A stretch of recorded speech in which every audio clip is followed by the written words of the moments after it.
Hola, buenos días. Hola, buenas noches. ¿Qué tal? Es un gusto estar aquí con todos ustedes presentes. El día de hoy tenemos como invitado al doctor Franco Almandoz Bueno, quien va a ser parte de las conferencias en este curso especializado en Derecho Penal y Procesal Penal. Es un gusto tenerlo aquí y tener a ustedes presentes en este curso especializado. El doctor Franco Almandoz Bueno es abogado por la Universidad Nacional José Faustino Sánchez Carrión. Es asistente jurisdiccional en la Sala Penal de Apelaciones de la Corte Superior de Justicia de Huaura y ha realizado diversos cursos de especialización en la Academia de la Magistratura. Doctor Franco, damos inicio a la presente ponencia y espero le vaya súper bien. Bien, muchas gracias. Muy buenas noches con todos los presentes. En primer lugar, agradecer la invitación del círculo del grupo El Diario del Abogado. Es, es un grato honor que me hayan invitado para disertar un tema de suma relevancia en el proceso penal. Y bueno, espero que sea de agrado para todo el auditorio en la presente fecha. Bien, sin mayor preámbulo, vamos a iniciar con la disertación. He preparado unas diapositivas que en este momento voy a proyectar.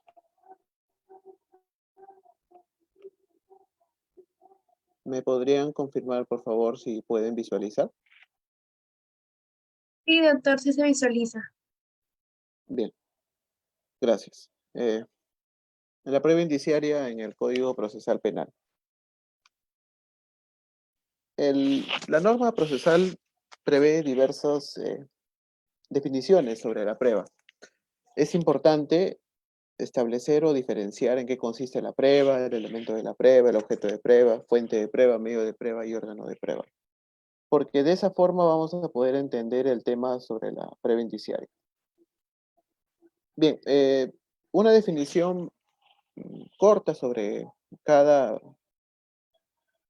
cada premisa antes indicada. La prueba se entiende por aquella actividad procesal de las partes dirigida a formar la convicción psicológica del juez. Su finalidad radica en el logro de la convicción judicial. La prueba tiene por finalidad acreditar los hechos que se postulan dentro de un proceso penal. Eh, el objeto de prueba es aquello de ser probado, susceptible de ser probado, y recae, como indiqué, en hechos o situaciones sobre la existencia del delito.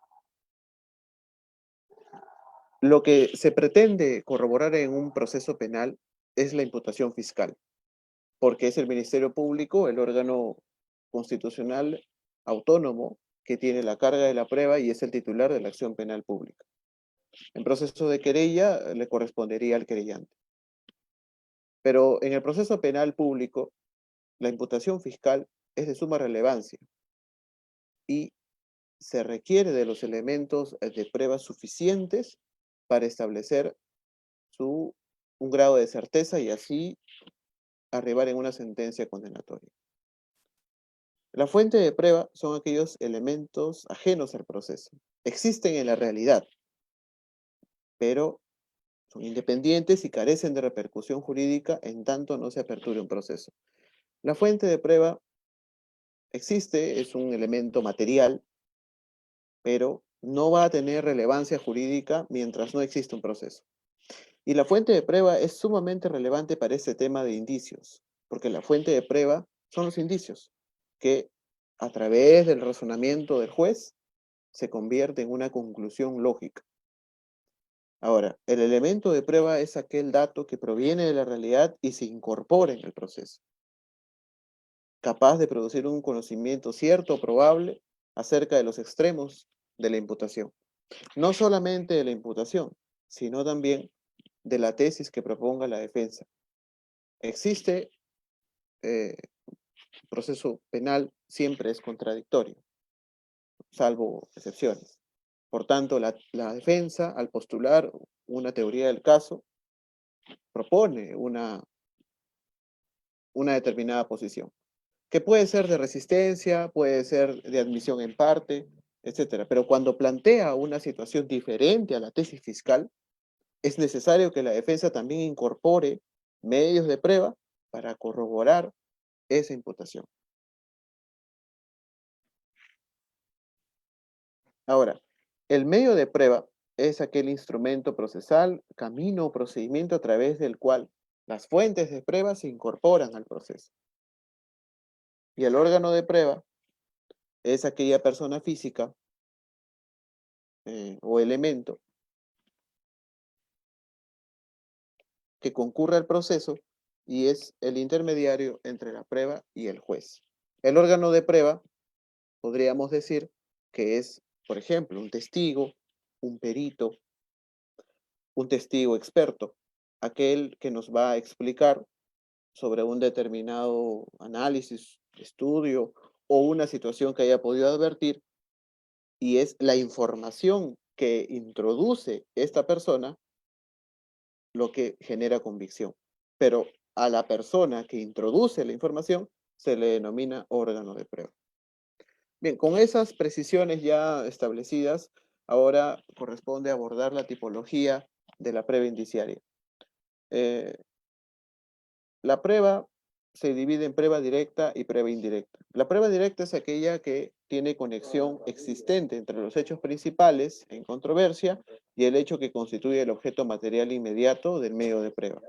Es decir, el medio de prueba corrobora el hecho concreto que se establece por ejemplo, en el requerimiento de acusación. Se tiene, por ejemplo, al perito médico que va a exponer sobre el certificado médico legal. Entonces, por ejemplo, si estamos en un caso de robo agravado con una lesión causada al sujeto pasivo, la lesión causada al sujeto pasivo se corroborará con este certificado médico legal. Entonces, existe conexión directa. El certificado médico va a corroborar la lesión que ha sufrido el agraviado. La prueba indirecta versa sobre un hecho diferente, del cual se extrae razonablemente una inferencia para establecer un hecho relevante. No corrobora directamente el hecho controversial, sino que corrobora un hecho diferente, pero que a través de su valoración conjunta y la inferencia que se hace con base a las máximas de la experiencia, la sana crítica y las reglas de la lógica, concluye en un hecho relevante. En la prueba indiciaria, prueba por indicios, prueba circunstancial o prueba indirecta. Así lo ha denominado la doctrina. El Código Procesal Penal denomina prueba indiciaria. Su concepto es aquella que se dirige a demostrar las certezas de unos hechos. Los hechos son los indicios, que no constituyen delito por sí solos, pero que a través de la lógica y las reglas de la experiencia pueden inferirse los hechos delictivos y la participación del acusado. Acá, como puede apreciarse, la prueba indiciaria tiende a corroborar la participación, la vinculación del acusado con el hecho materia de imputación. Al momento de redactar una sentencia, y esto se los puedo explicar por la experiencia que tengo en el sistema de justicia, en la Corte Superior de Justicia de Huaura, y la labor que realizo en dicha corte, la sentencia de primera instancia siempre, en el proceso penal, siempre aborda dos aspectos fundamentales. Primero, la materialidad del delito y segundo, la vinculación del acusado. Primero, la materialidad del delito. ¿A qué se refiere? A establecer los medios de prueba que corroboran la comisión del hecho material. Es decir, por ejemplo, si estamos en un caso de robo, habría que establecer eh, la declaración del agraviado, donde señala, donde explica las circunstancias, la forma en que se produjo el robo, el lugar, eh, si estuvo acompañado de alguna u otra persona, cuántos sujetos fueron, en qué circunstancia se produjo la violencia o amenaza como verbos rectores que viabilizan el delito de robo y finalmente cuál fue, por ejemplo, la actitud del acusado y su huida. ¿Qué se llevó? ¿Qué objetos le arrebató ilícitamente? Y en caso haya sufrido lesiones, se podría establecer también con un certificado médico legal. La declaración jurada sobre los bienes para corroborar la preexistencia de los mismos. Materialmente el delito se ha corroborado. Se tiene la declaración del agraviado, que reúne los requisitos válidos para sostener su fiabilidad, verosimilitud. Se tiene también eh, el certificado que corrobora las lesiones y otros elementos, ¿no?, que podrían dar cuenta de la comisión del hecho. El acta de inspección policial, por ejemplo, para establecer el lugar, las características del lugar donde se produjo el evento delictivo. Pero además de corroborar la comisión material de este hecho, se requiere establecer el vínculo del acusado. Se atribuye a una persona haber cometido un hecho. Entonces corresponde al Ministerio Público aportar los elementos necesarios para efectos de establecer esa vinculación. ¿Qué elementos me permiten a mí concluir que fue el sujeto X, por ejemplo, quien cometió el hecho? Por ejemplo, y ahí se puede establecer la declaración del agraviado, quien se indica es un sujeto alto, estuvo con tales vestimentas, eh, y aporta otras características relevantes para el proceso. Entonces, así se tiene que establecer la sentencia. El análisis material y la vinculación. Y la prueba indiciaria eh, se enfoca básicamente en establecer esa participación, esa vinculación del acusado. Por eso es relevante para el proceso. La prueba indiciaria siempre va a conducir, cuando se tengan indicios sostenibles, convergentes, consistentes, en sostener una sentencia condenatoria. Si estos indicios no son suficientes o existen contraindicios, no se puede establecer una sentencia condenatoria. Tendría que absolverse. Entonces, es de suma relevancia para el proceso la verificación de la prueba indiciaria, sobre todo para el juez, porque es el juez penal o el colegiado quien debe establecer la responsabilidad sobre la prueba por indicios en caso no se cuente con prueba indiciaria. San Martín Castro, juez supremo de la República, en su libro sobre lecciones de derecho procesal penal, agrega que la prueba indiciaria se motiva en función a un nexo causal y coherente entre los hechos base y los hechos consecuencia. La naturaleza jurídica es una prueba crítica, lógica, porque se basa necesariamente en la argumentación, en la lógica jurídica y establece o suministra al juez una base de hecho cierta y permite arribar a un hecho que se investiga, relevante, materia de controversia, que se pretende lograr.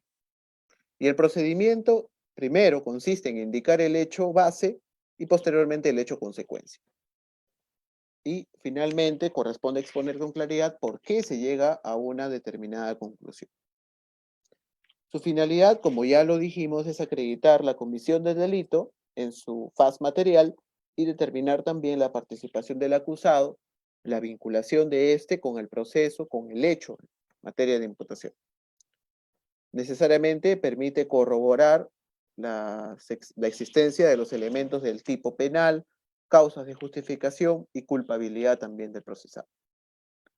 La importancia surge para suplir la insuficiencia de pruebas aportadas para corroborar un hecho. Su examen permite al juez llegar a una conclusión final y, en su defecto, en caso no se cuente, arribar a una decisión exculpatoria. A ver, existe en la doctrina un debate que lo voy a abordar para efectos que se tenga en cuenta. ¿Cómo se debe entender a la prueba por indicios? ¿La prueba por indicios es un medio de prueba o es una técnica de valoración probatoria? Un cierto sector de la doctrina señala que es un medio de prueba, porque consideran que el hecho es un medio de prueba y por tanto corresponde clasificarlo así. Sin embargo, existen cuestionamientos a esta posición porque no puede contemplarse al indicio separado de la inferencia que obtiene el juez. Como dijimos, el indicio es un hecho no relevante, pero que a través de una argumentación de la lógica se torna relevante para corroborar el hecho final o el hecho que se investiga. Entonces, pero esta argumentación se basa en una regla de experiencia, en la lógica, por tanto, no puede separarse, no puede entenderse el indicio como medio de prueba. Ese es el cuestionamiento que existe.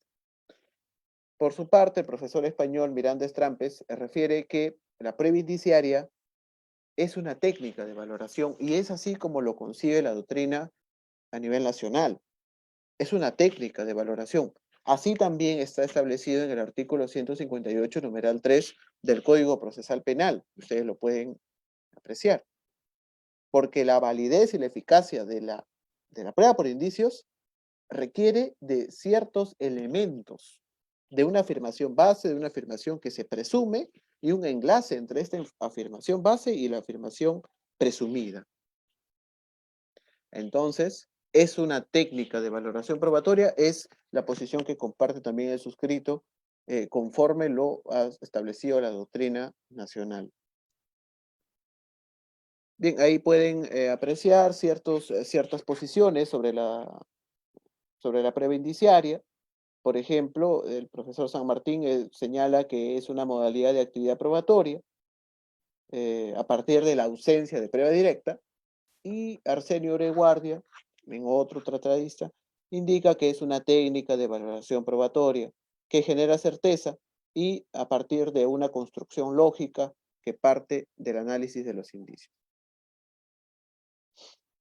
El Tribunal Constitucional se ha pronunciado sobre el particular y ha establecido que el uso de la prueba indiciaria se requiere que sea motivada y el juez penal es libre para obtener su convencimiento y no está vinculado a las reglas legales de la prueba.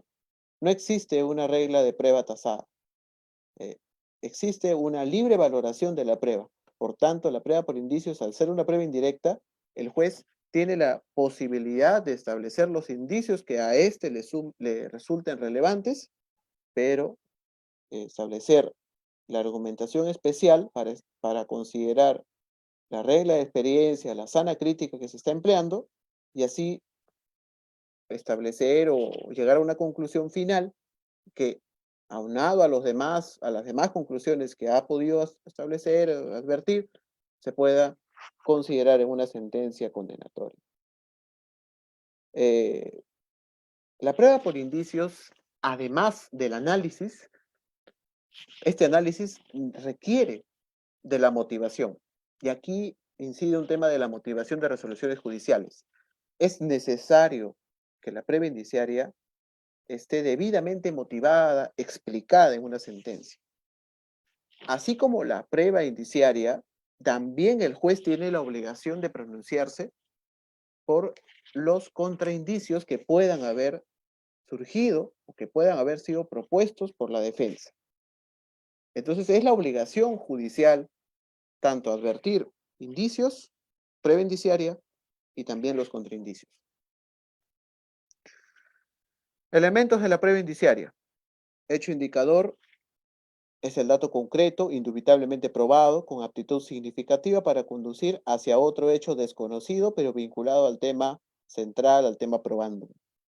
La inferencia lógica es el argumento lógico fundado en máximas generales de la experiencia o el conocimiento especializado, y es una conexión racional entre el hecho indicador y el hecho consecuencia. Por su parte, el hecho consecuencia es un hecho no probado directamente, pero que se pretende demostrar a partir del análisis del hecho indicador con la inferencia lógica. Es decir, deviene de un razonamiento lógico.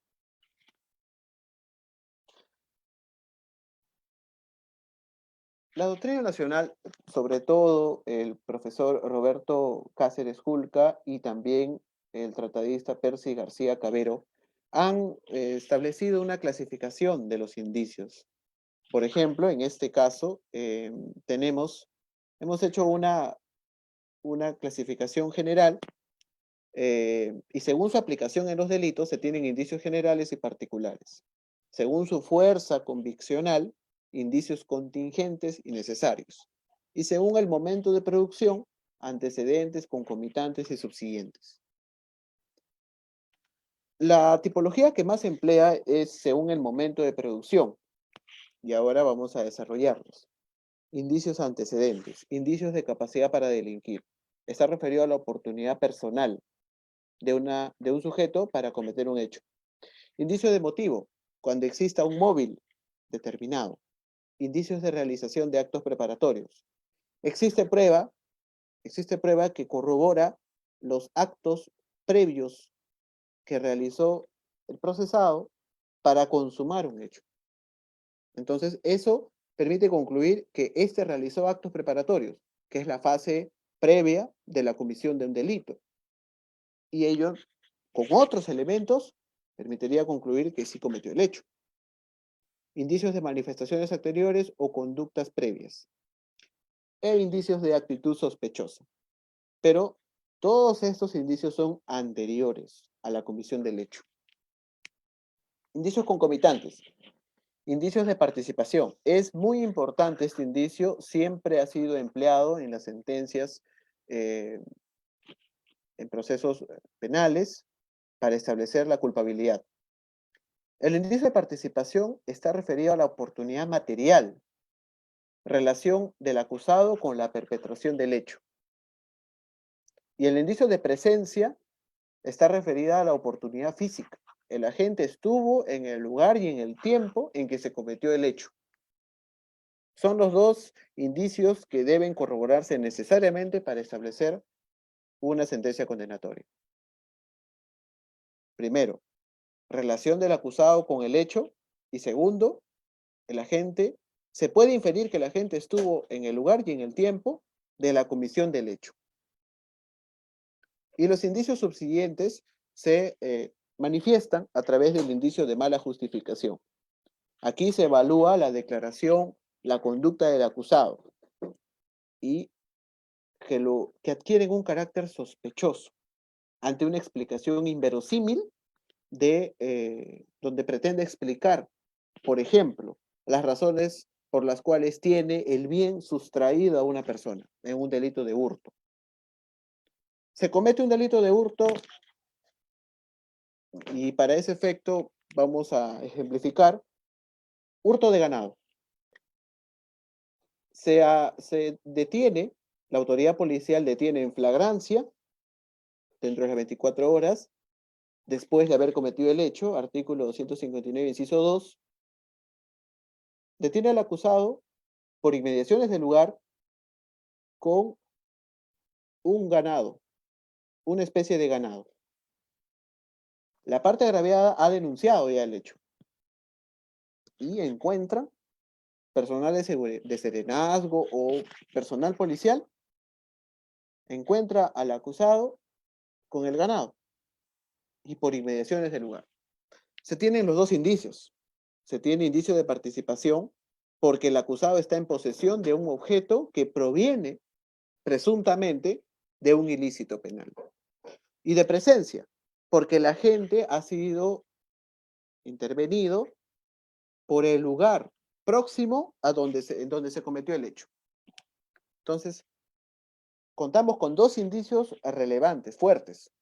¿Y cuáles serían los elementos? Ustedes me preguntarán, ¿cuáles son los elementos donde se reflejan esas situaciones? Las actas policiales. El acta de intervención policial, el acta de registro personal, donde en el acta de registro personal va a constar el bien, los bienes que se han encontrado al acusado, la vestimenta que lleva, y el acta de intervención va a corroborar en qué momento o en qué circunstancias se le intervino. Si agregamos a ello un indicio de mala justificación, ¿cómo sería el ejemplo? El acusado es intervenido con el ganado, con la especie de ganado que ha sido sustraído momentos antes. Está por inmediaciones del lugar. Y al momento que se le captura o es aprendido por la ciudadanía, señala lo siguiente. que el ganado fue encontrado por la zona o, por ejemplo, que le vendieron dicho ganado. Entonces, pero no indica cómo se encontró el ganado, ni tampoco señala quién le habría vendido esa especie de ganado. Entonces, al sostener un relato poco creíble, inverosímil, que denota su conducta sospechosa, el juez tendría que valorar este indicio. Es un indicio de mala justificación.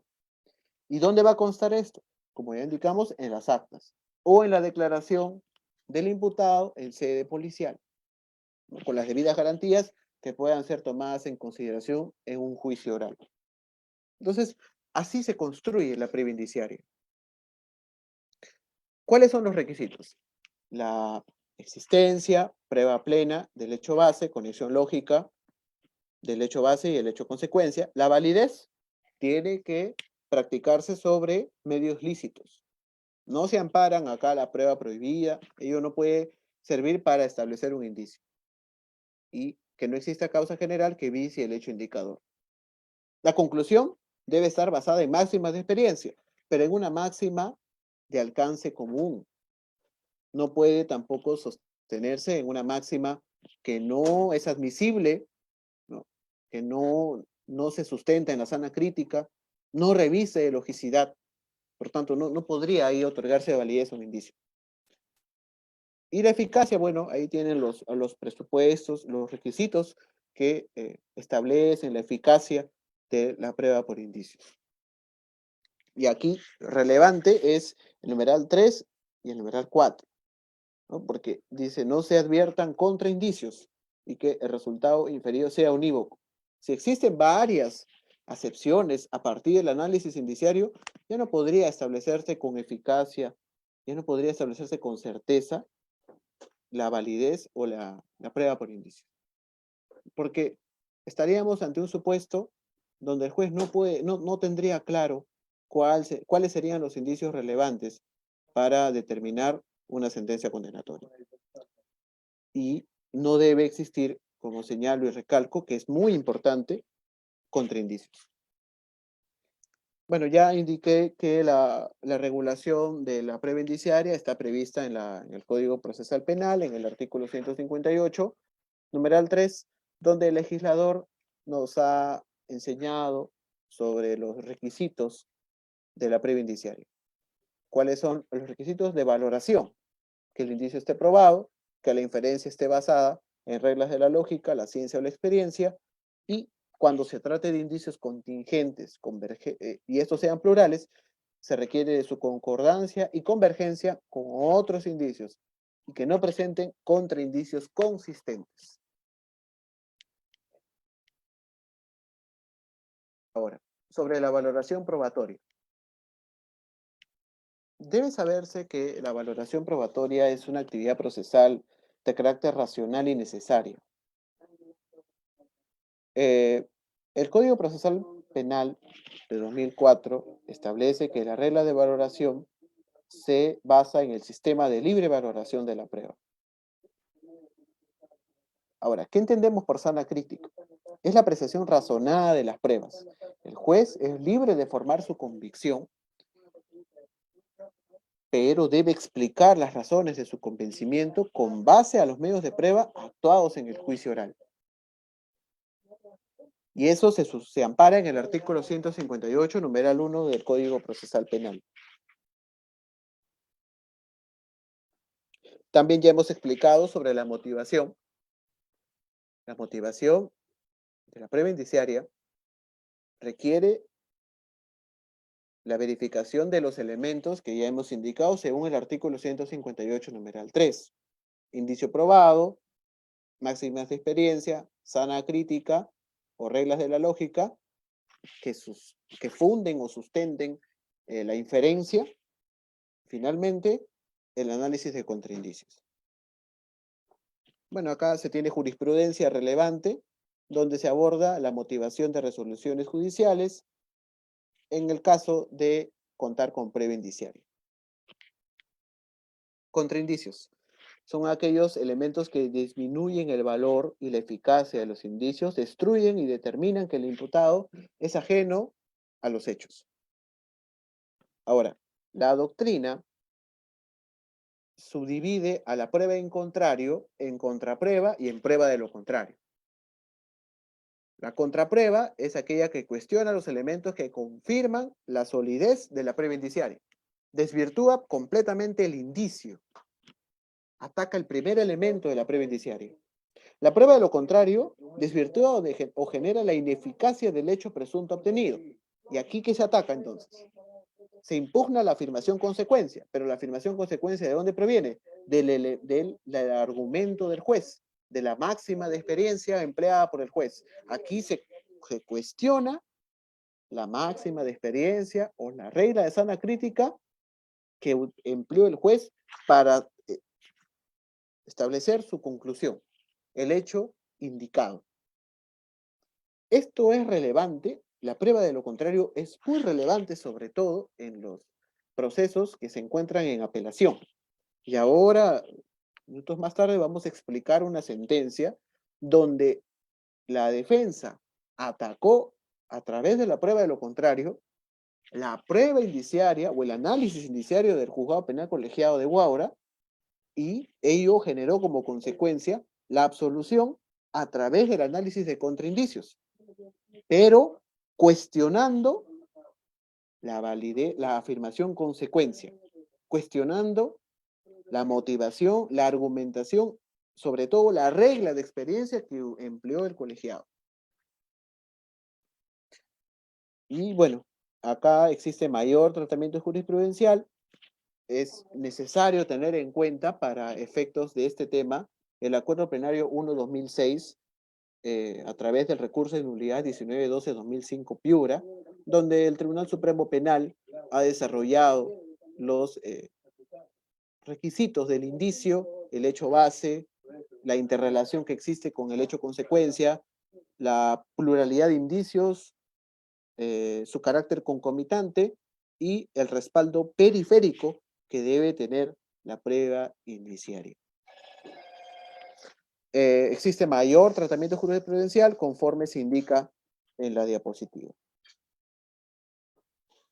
Tenemos acá un caso práctico sobre un delito de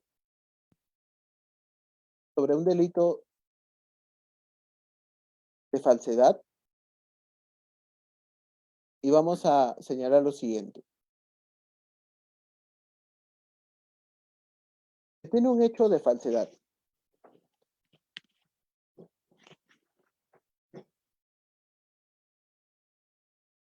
Ya, en este caso, se habría falsificado y consignado en un título valor una firma que no corresponde a su titular, y a partir de esa falsificación se habría logrado la apropiación de 5.000 soles. ¿Ya? Ese es el hecho en sí, la imputación fiscal. Para ese efecto, el Ministerio Público ha aportado los siguientes elementos. Existe una carta cursada por el BCP, Banco de Crédito del Perú, que acredita que el cheque de la empresa agraviada fue pagado en la agencia BCP de Huacho el día 7 de diciembre del año 2019.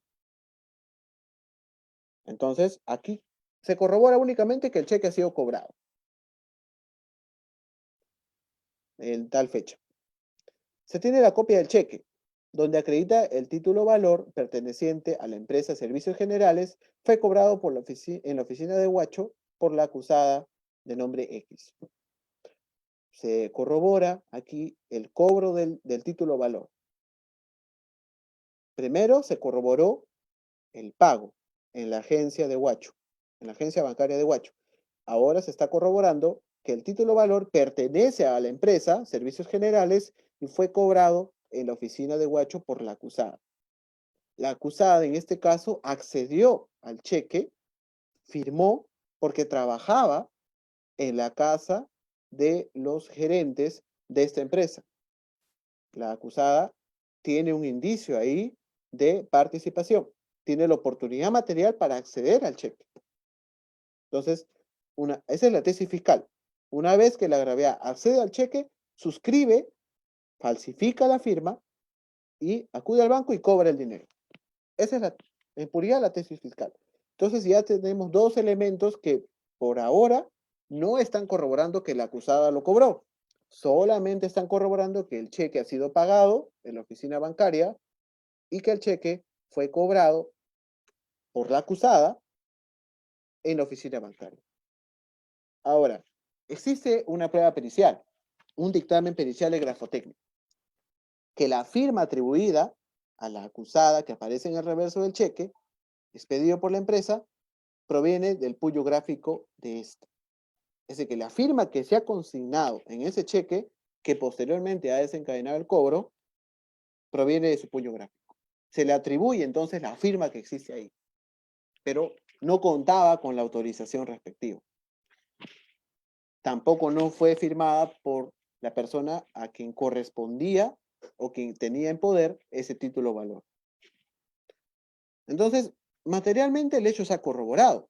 Existe un cheque cobrado al portador, ¿no? Un uso de documento que no le correspondía y así se ha generado un perjuicio a la empresa agraviada y también a los gerentes de esta empresa de servicios generales. Se ha configurado el delito o al menos el tipo penal materialmente establecido y previsto en el artículo 429 del Código Penal. No hay mayor discusión sobre el particular. Ahora, ¿cómo corroboramos que ha sido la acusada quien consignó su firma en ese cheque al portador y fue quien que cobró en el banco? Eso es lo que corresponde. No se tiene prueba directa sobre el particular. Se tiene prueba indirecta. Entonces, ¿cómo acreditamos el dolo de la presunta defraudación a la fe pública? Porque la acusada estaría insertando información falsa. Inserta, eso es lo que se sanciona. Eso es lo que sanciona el artículo 429. La insertación de información falsa en un documento para su uso. Tenemos indicio de capacidad. Como dijimos, según la teoría del Ministerio Público, la acusada vivía en el domicilio de los gerentes de servicios generales. Tenía la oportunidad material para acceder al cheque y suscribirlo. De presencia física, también. Acudió al banco a cobrar. Existe la copia del cheque, donde se corrobora que ella fue quien cobró.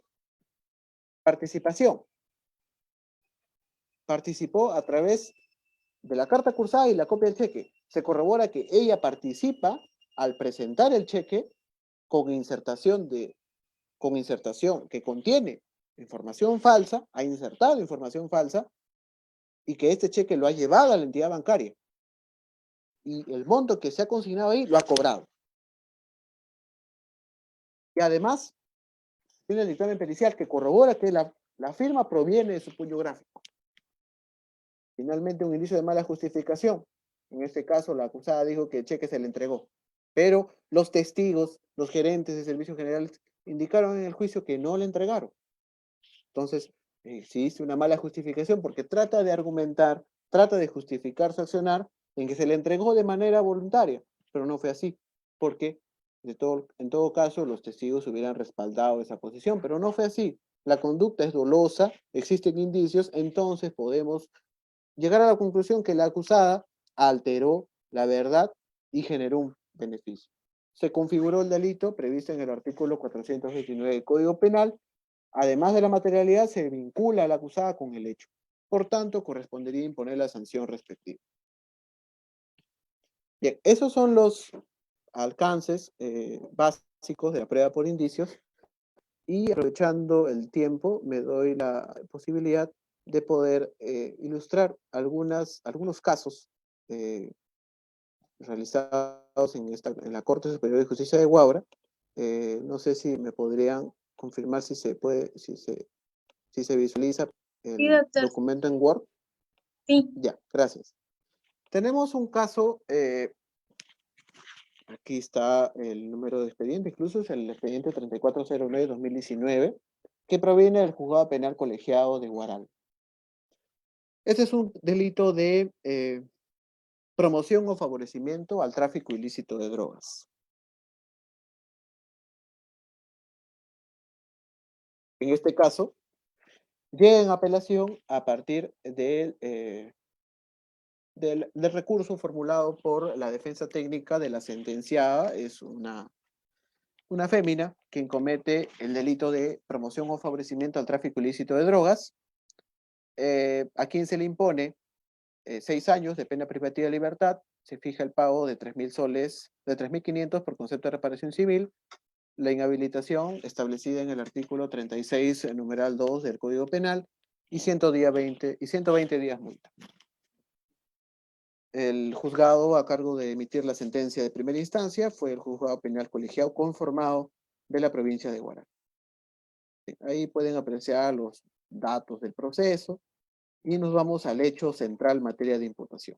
Porque con este hecho vamos a poder explicar los alcances de la prueba indiciaria en un proceso, ¿no? Que es, básicamente es lo que interesa siempre en los cursos, en la práctica, la aplicación práctica de la prueba por indicios. Se atribuye a la acusada haber estado en posesión de pasta básica de cocaína con fines de tráfico, en circunstancias que el día 16 de mayo de 2018, personal policial y otras unidades policiales con apoyo del personal del Ministerio Público, de la Fiscalía de Crimen Organizado, montó un operativo con base a una autorización expedida por el juez del tercer juzgado de investigación preparatoria de Huaral, que declaró fundado el requerimiento fiscal de detención preliminar, allanamiento con deserraje y registro domiciliario de inmuebles, celdas, con fines de detención, incautación y levantamiento del secreto de las comunicaciones.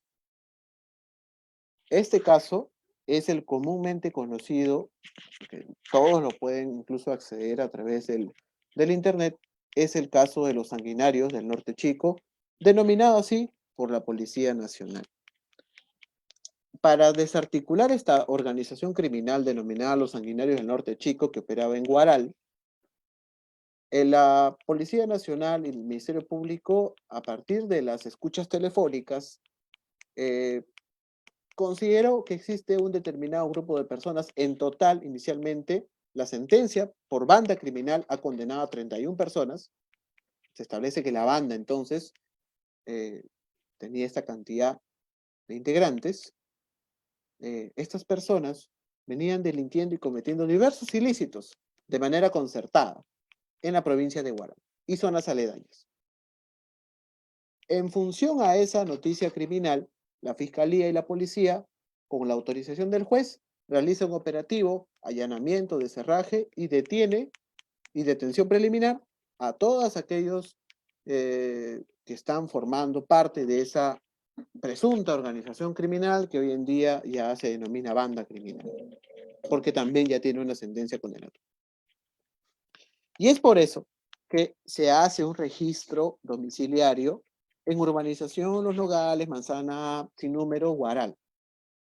Y a partir de ese registro que se hace, se encuentra en un dormitorio 5 bolsas de polietileno color negro, en cuyo interior se evidenció sustancia blanquecina pulverulenta, al parecer clorhidrato de cocaína.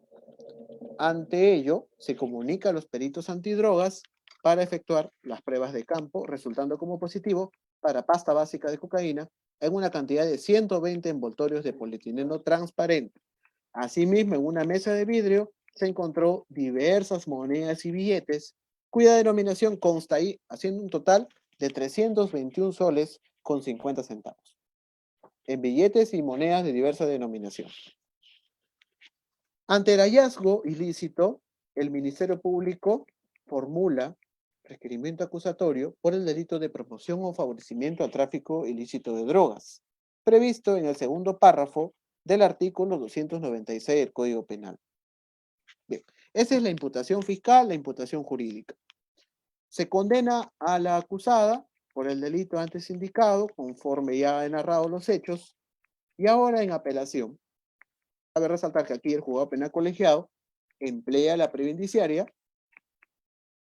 y, por ejemplo, aquí se puede apreciar cuál es la motivación del juez. Actas de deslacrado de apertura, donde se puede advertir que a la acusada le habrían hecho seguimiento incluso.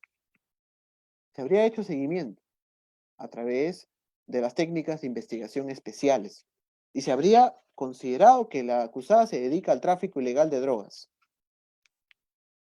También, además de verificar esa actividad ilícita, se ha acreditado, dice en este párrafo, que existe dinero de diversa denominación que acreditaría la actividad. Aquí se emplea máxima de experiencia, porque en una intervención de drogas, cuando además de encontrar la sustancia ilícita, encontramos, por ejemplo, insumos para la comercialización, quetes, papel, manteca, papel periódico, todo aquel elemento que sirva para comercializar la sustancia ilícita, es un indicio adicional. Y eso, como lo he indicado, se va a consignar en las actas policiales.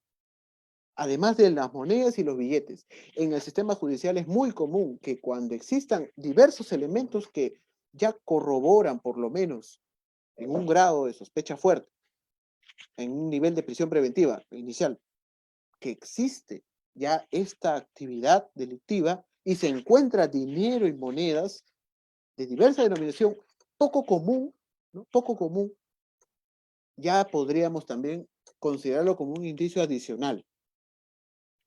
Ahora, la acusada, ¿qué refirió? Que se dedica a la venta de ropa y que sus hijos serían quienes consumen la droga. Eso es lo que indica. El colegiado no considera su versión y desarrolla una serie de indicios para considerar que la acusada cometió el delito de promoción o favorecimiento. Posee droga para su comercialización. En la apelación, acá se cuestiona y aquí se dice, el colegiado no ha valorado el acta de intervención donde se encontró otra persona, efectivamente. Cuando se realiza el allanamiento, ingresan al inmueble, además de encontrar a la acusada, cabe resaltar que el inmueble era de la acusada, le pertenecía a esta, se encontró a quien sería su pareja. Entonces la defensa dice, no se ha considerado la presencia de otra persona en el momento de la intervención. ¿Qué trata de decir? Que trata de deslizar la responsabilidad de su patrocinada para que se atribuya esta comisión ilícita a la otra persona que habría estado presente en el inmueble. Que incluso agrega que en el dormitorio fue donde se encontró la droga. Y ese dormitorio era compartido por la acusada y por su pareja. Entonces dice, existe duda sobre la posesión y la pertenencia del estupefaciente incautado. Y señala que los demás indicios no corroboran ni enervan la presunción de inocencia. Además, dice en el literal B del agravio que no se ha tomado en cuenta que en la vivienda también habitaban los hijos de la sentenciada, quienes también son adictos al consumo de drogas y en el momento de la intervención no se encontraban en la vivienda porque estaban internados en el centro de rehabilitación. Y para ese efecto, dice, debe considerarse, también debe prescindirse de la declaración de los testigos con clave, donde se corroboró, ¿no? por escuchas telefónicas, que la acusada, con un seudónimo, porque la policía consigna aquí el alias que tendría, se dedicaría a la venta de droga. Existen conversaciones, diálogos sobre la venta de droga. No necesariamente dicen voy a vender pasta básica. Refieren términos de pollo, verde, 8, refiriéndose a la droga, al tipo de droga, verde, marihuana, ¿no? Y al peso que tendría. Entonces, este argot criminal también lo valora el colegiado y dice que existe prueba periférica, indiciaria, que corrobora mínimamente que la acusada se dedicaría a esta actividad ilícita. El Tribunal Superior le da respuesta a estos agravios, como es como corresponde en una sentencia de vista, desarrolla los alcances del artículo 296 y aquí hace ya una valoración de la prueba por indicios. Desarrolla la tesis fiscal, el hallazgo de 120 envoltorios de pasta básica de cocaína, billetes y monedas nacionales, y la sala superior valora, por ejemplo, el acta de allanamiento. Esta acta es de suma relevancia para el proceso, porque aquí se corrobora la intervención policial, el registro que se realiza en el inmueble, también el resultado preliminar químico de drogas, que ha sido ratificado en el juicio oral por la perita química farmacéutica, y de ese modo se podría acreditar, dice la sala, existe prueba suficiente que acredita la materialidad del delito. Y lo único que estaría en cuestionamiento sería la vinculación. Entonces, acá se le da respuesta y señala. Es evidente que el apelante trata de desvincularse de la posesión de droga, pero este agravio no tiene fundamento, porque el colegiado valoró ese aspecto, porque esta tesis defensiva también fue replicada en primera instancia, y en el fundamento 4.3 y 4.4 de la sentencia, el colegiado señala que a través del acta se corroboró que las bolsas de polietileno le corresponden a la causada, porque es su inmueble. Las demás personas que podrían haber estado, sus hijos, su pareja, no eran propietarios del inmueble. Estaba en su dormitorio. La incausada tenía acceso a esta droga. Además de esto, además de que el inmueble le pertenece porque así se consigna en el acta, también se tiene, por ejemplo, la declaración del testigo conclave y del aspirante a colaborador eficaz, donde se indica que la acusada realiza esta actividad de venta de droga.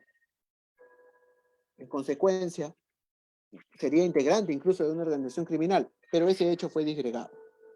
Pero existe entonces prueba personal, prueba pericial y prueba documental que por lo menos corrobora que la acusada tenía la posesión de droga. Era su inmueble. No se ha corroborado que su pareja, sus hijos estaban presentes. Bueno, sus hijos no estaban presentes. ¿Y su pareja? Su pareja no estaba investigada, por último. Ella estaba investigada en base a las conversaciones telefónicas que tenía.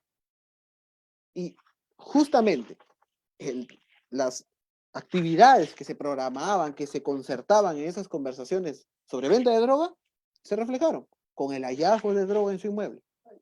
Entonces, no habría mayor discusión. Aquí se ha valorado la prueba por indicios y, por tanto, incluso aquí se tiene, y eso es lo que he omitido, un acta de visualización de video, donde se reconoce que una persona habría estado, un efectivo policial, encubierto, que introduce por la zona donde vive la acusada, y justamente del inmueble donde vive, le entrega una persona, le entrega que extrae de su envase de frugos, acá dice, de su envase de frugos, extrae 2 bolsas y le entrega dinero.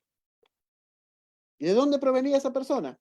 Justamente del inmueble donde vivía la acusada. Eso no hace más efectivamente esa persona sería un comercializador al menudeo, pero ¿de dónde proviene la droga? Del inmueble de la acusada. Entonces ella es quien se dedicaría a esta actividad ilícita. Entonces, esos elementos son valorados, son revisados por el Tribunal Superior y corroboran que en efecto, y aquí se hace un desarrollo en el fundamento 25 de la prueba por indicios en el delito de tráfico de drogas, y llegamos a la conclusión final que la acusada es responsable de este hecho. Y finalmente quería explicarles sobre una sentencia donde indiqué que existía o que se había cuestionado el análisis de los indicios y se absolvió. Aquí, por ejemplo, ya finalmente para concluir, tenemos un caso de microcomercialización de droga. El juzgado penal colegiado de emergencia de Huaura lo condena a este ciudadano venezolano por el delito antes indicado a 4 años de pena privativa de libertad fija 180 días multa y 2.000 soles por reparación civil. Los hechos. De los hechos se tiene que se encuentra en la ciudad de Huacho, personal antidroga se encontraba realizando dichas operaciones por la plazuela Grau en Huacho, es decir, por el malecón de esta ciudad. Es así que a 1:30 de la mañana, horas de la madrugada, se habría producido un presunto acto extorsivo. Eso es lo que voy a tratar de resumir. Ante este acto extorsivo, porque habría una persona, que es este señor, que habría indicado, Lurita Quispe, habría indicado que 3 sujetos venezolanos le habrían dicho que los mensajes no te llegan al celular, etcétera, etcétera, somos el Tren de Aragua, etcétera. Conversaciones de índole extorsiva, presuntamente, es lo que él le indica. Entonces, él da aviso a la policía que estarían extorsionando a una discoteca, porque él es el portero de una discoteca. Él llama al gerente de la discoteca, el gerente también entabla conversación con estos sujetos y ellos amenazan, realizan actos de extorsión. Entonces, al efectuarse estos actos extorsivos, el dueño de la discoteca, ahí indica el nombre, acude con la policía que se encontraba cerca y señala que estos sujetos le habrían estado extorsionando. La policía se acerca a estos sujetos, intervienen y le hacen el registro personal. Hallan en su poder de uno de los imputados, dice, una bolsa de plástica de color blanco con sumidades floridas y frutos secos. Al parecer, cannabis sativa, marihuana y un celular. Y se procede con la intervención por el delito de microcomercialización de droga. Entonces, ahí está el tipo penal, no excedía los 100 gramos, por tanto, es un delito de microcomercialización. El colegiado condena al acusado a la pena que indiqué, señala en sus argumentos que existe y acá es un argumento importantísimo. El colegiado dice, el acusado estaba por un lugar afuera de una discoteca y en ese lugar siempre se vende, por máxima diferencia, se vende drogas. Por ende, estaría microcomercializando droga. Debo precisar que los actos extorsivos no fueron propuestos por la Fiscalía. Se promovió, en ese caso, si bien se formalizó la investigación, se acusó por ese delito, finalmente el Ministerio Público retiró la acusación por ese hecho, por los actos extorsivos. No se corroboró con pruebas suficientes, no existía prueba suficiente para el Ministerio Público y por tanto, en uso de sus facultades, retira la acusación por ese extremo. Se queda con microcomercialización de droga y el colegiado le da la razón y condena al acusado a 4 años. Su defensa, hábilmente en la audiencia de apelación, señala que, a su criterio, el exterior de la discoteca dice no es un lugar adecuado para la venta de droga. Se desvirtúa el indicio de oportunidad. Existen contraindicios, dice, que desvirtúan la imputación fiscal. Tal es el caso de Sarrungial, dice, por el cual se acredita que el sentenciado no manipuló ni estuvo en contacto de marihuana. La intervención se dio en un contexto de flagrancia por el delito de extorsión y se desacreditó, dice, que habría estado realizando actos de microcomercialización. Escuche, este agravio es importante. Aporta información. Primero dice que la discoteca no es un lugar para vender droga. Al menos las exteriores de la discoteca no es un lugar para vender droga. Luego dice, el sarrungial es un análisis pericial donde se hace a los dedos, ¿no? Para establecer si es que en los dedos, en las uñas, existe contacto con droga. Si sale positivo, quiere decir que la persona ha tenido contacto con droga, ha manipulado droga. Pero en este caso, el examen resultó negativo. No estuvo, ¿eso qué corrobora? Materialmente que el acusado no estuvo en posesión de droga, de marihuana. Y finalmente dice, la flagrancia, la intervención en flagrancia se dio por el delito de extorsión, no porque estaba efectuando actos de microcomercialización. Es decir, la policía no verificó un pase, como siempre señala. No hubo un pase de droga, sino que ellos estaban extorsionando, se acercan, intervienen y aprecian la droga en el interior de sus prendas. Ahora, ese es el principal agravio que se tomó en cuenta aquí por el Tribunal Superior. Dice, si la droga incautada al sentenciado tuvo por finalidad ulterior la microcomercialización, esta sustancia debió estar, dice la defensa, acondicionada en pequeñas bolsas plásticas o envoltorios. Y así se reflejaría la venta al menudeo, porque es una microcomercialización, según las máximas de experiencia. Sin embargo, no se incautó bolsas plásticas ni envoltorios de papel que determine, como en el caso que les expliqué, no había monedas, como en el caso anterior. En este caso, no hay ni monedas, no hay bolsas. En el teléfono celular no se ha acreditado nada relevante porque la fiscalía no lo ofreció, a diferencia del otro caso. Entonces, aparte, el sarrunguial es importante. Si una persona se dedica a la comercialización de droga, debe tener contacto con la droga, porque lo vende al menudeo. Y pues, entonces recoge la droga, entrega la droga y tiene contacto. Debería salir positivo el examen, por lo menos atendiendo las máximas. En este caso no fue así.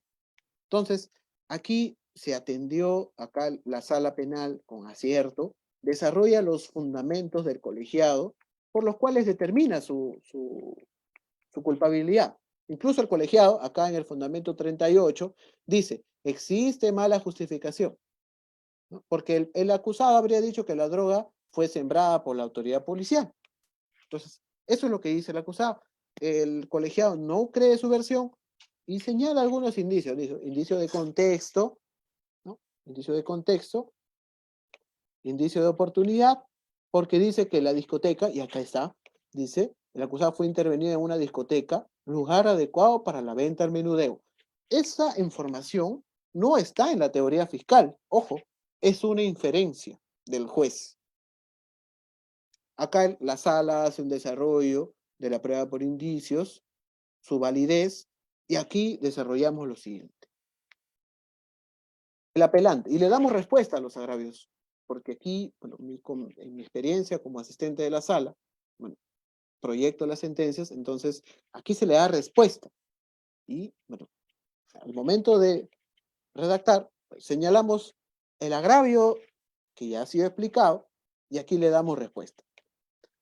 El artículo 298, como ustedes deben saber, el delito de microcomercialización de droga, al igual que la promoción o favorecimiento, exige que la posesión de droga esté destinada a su comercio. Una persona posee la droga y es necesario que el juez acredite, a partir de la teoría fiscal, que esta droga tiene fines de comercio. ¿Sí? Así, entonces, acá advertimos que no es así. De su celular no se aprecia absolutamente nada relevante. La policía lo intervino a él porque habría estado extorsionando, pero no se dice en la tesis fiscal que él estuvo efectuando actos de venta de droga. Ahora, el hecho que el lugar para el juez, para el juzgado penal colegiado, sea propicio, bueno, la sala en este caso no considera que sea así. Es una inferencia que no se sustenta en una prueba, en una máxima fiable, porque de todas maneras, un lugar afuera de la discoteca siempre, a veces, cuenta con presencia policial, porque es un lugar transitado, peligroso, en altas horas de la noche. Entonces, la sala no comparte ese criterio. Y además dice, no existe prueba, indicio que corrobore que el procesado estaba vendiendo la droga. No, no existe en la tesis fiscal. No podemos, entonces, no se puede establecer una conclusión así para luego considerar, pero que efectivamente es responsable por microcomercialización de droga, pero no se tiene en la tesis fiscal, no se tiene información de su venta. Necesariamente, prueba por indicios, prueba directa, el acusado tiene que vender, tiene que comercializar, tiene que pasar la droga. Tiene que existir esa, esa conducta posterior, esa finalidad ulterior, y ahí se refleja el dolo, porque así lo ha previsto la norma. Ese es el espíritu de la legislación, el artículo 298. Por tipicidad, por legalidad, se sanciona la conducta de comercializar la droga. Poseer para comercializar. Y aquí, entre otros argumentos, ¿no? Consideramos que la mera posesión no es suficiente para establecer culpabilidad. No se hallaron otros elementos, y acá, con acierto en la sala, dice, no se hallaron otros elementos frecuentemente utilizados para promover la comercialización. Entonces, y si bien es cierto, el otro acusado también estuvo con droga, bueno, por él no se hizo más. No se, por último, tampoco no fue acusado por, no, acá incluso dice, no hubo un pase de drogas con terceras personas. El otro acusado tampoco, no se detalló mayor información. El otro acusado, al parecer, no fue comprendido. El otro intervenido, perdón, no fue, al parecer, incluido en el proceso penal. No se supo nada sobre el otro procesado. Que también, a quien también le habrían encontrado droga, tampoco no se advirtió ello. Y finalmente, como lo indiqué, esa runguial es relevante. El dictamen pericial ha corroborado que el procesado no tiene droga, no estaba en posesión, no presenta adherencias de droga de uso ilícito en sus manos. Esa es la conclusión. Entonces, ¿qué permite? Ya que aun cuando se haya estimado que el lugar donde se intervino el procesado, no existe prueba directa o indirecta que respalde que el día del hecho el apelante estuvo en contacto con componentes de la marihuana. No existe ese elemento con certeza para corroborar la actividad de microcomercio de droga, porque tampoco no existía manipulación con sustancias ilícitas. Un resultado positivo hubiera cambiado la situación. Si ustedes me preguntan cómo se hubiera condenado en este caso, un resultado positivo de esa mundial hubiera sido fundamental en este caso. Si hubiera sido positivo, en realidad corroboraría que el acusado estuvo en posesión de droga. Tal vez estuvo extorsionando, no se sabe, porque eso queda en la presunción, porque se retiró la acusación. Pudo haber estado extorsionando, pero antes de extorsionar pudo haber estado vendiendo drogas. Y eso no se corroboró. Por tanto, al no existir prueba indirecta suficiente, no existen contraindicios fuertes que han sido prueba de lo contrario, contraindicios que han sido postulados por la defensa, que no han sido debatidos o advertidos por el colegiado, ¿qué es lo que corresponde? Y aquí en la sala hace un listado de los indicios, de los contraindicios que no permiten corroborar la comisión del hecho. Aquí están los cuatro, en Romanos están desarrollados los cuatro indicios, los cuatro contraindicios que ya los he desarrollado, por los cuales en este caso no era posible condenar, y es por eso que a partir de la apelación se declara fundado el recurso y es si se revoca la sentencia condenatoria y se absuelve al acusado por el delito de microcomercialización. Aun cuando el público no pueda estar de acuerdo, porque existe una sentencia absolutoria, a pesar que una persona habría estado en posesión de droga, ¿no?, en actos presuntamente extorsivos, pues no es posible tampoco condenar cuando no existe certeza, cuando no existe prueba directa o indirecta para condenar. Eso es todo lo que quería explicar el día de hoy. Muy agradecido por su atención y estoy atento al cualquier interrogante. Gracias. Bien, doctor, muchas gracias y muchas felicidades por su grata ponencia. Ha sido todo un éxito. Y revisando nuestra plataforma de comentarios, visualizamos que hasta el momento no existe algún comentario. Así que estaríamos dando por concluida la presente ponencia y una vez agradecerle una vez más por su gran ponencia y también a todos los participantes de esta conferencia. Acabo de visualizar de que Ángel Mauricio Valverde ha enviado un comentario. Doctor, se la leo. Una consulta menciona. ¿En qué momento se postula la prueba indiciaria o en qué momento procesal empieza a construir? A ver, la prueba indiciaria, como le indiqué, es un método, es una técnica de valoración. Se construye al momento que el juez va a emitir una sentencia. Ahora, la pregunta sería ¿cuándo se construyen los indicios? Los indicios se construyen al momento que se realiza o se toma conocimiento de la noticia criminal. Ahí se recaban los indicios, las actas, como dije. Son fundamentales esos elementos, las actas, las pericias. Esos son los indicios que tenemos, los insumos. Y a partir de eso se construye, es decir, en las diligencias preliminares, en la investigación preparatoria, y ahí es la construcción de indicios. Y la construcción de la prueba indiciaria es al momento que el juez valora la prueba, es decir, en el momento que el juez delibera y emite la sentencia. En ese momento es donde el juez penal o el colegiado eh, advierte la prueba, los indicios, hace el argumento lógico, la deducción, y establece la conclusión, y eso lo expone. Esa es la técnica.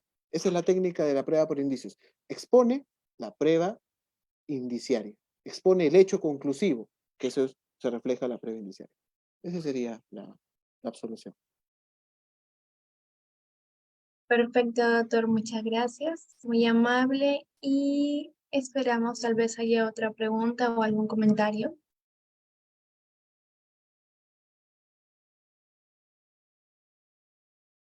Bien, doctor, entonces eso sería todo. Al parecer está todo claro para los participantes de esta conferencia. Una vez más, gracias y también gracias a todos los participantes que se han conectado el día de hoy.